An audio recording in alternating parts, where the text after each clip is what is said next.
लेना अपने कमरे में बैठी है। खिड़की से बारिश की धारियां नीचे गिर रही हैं। उसके चारों ओर एक स्पष्ट उदासी छा रही है।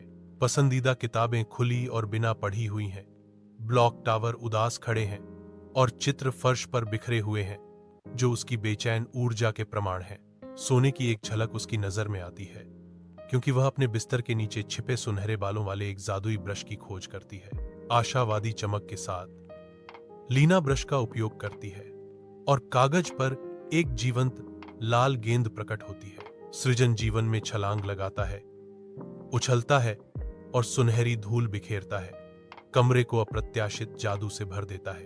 अपने कमरे में लीना अपनी जादुई ब्रश को ध्यान से देखती है, एक चंचल पिल्ला बुलाने की उम्मीद में।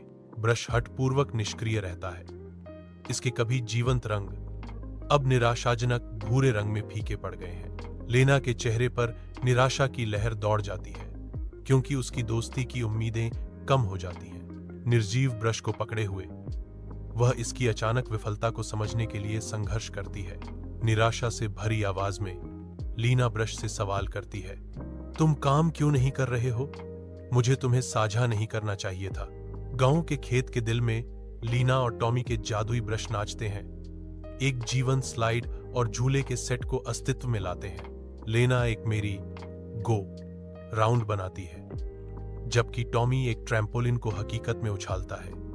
उनकी टीम वर्क हवा को प्रत्याशा से प्रज्वलित करती है।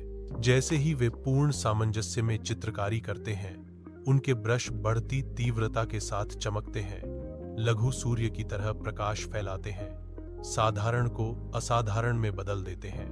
बच्चे आगे बढ़ते हुए हवा में गूंजती हुई अपनी हंसी के साथ गांव खुशी से जय जयकार करता है। टॉमी मुस्कुराता है, घोषणा करता है, देखो, साझा करने से चीजें बेहतर हो जाती हैं। लीना मुस्कुराती है, जोड़ती है, बहुत बेहतर।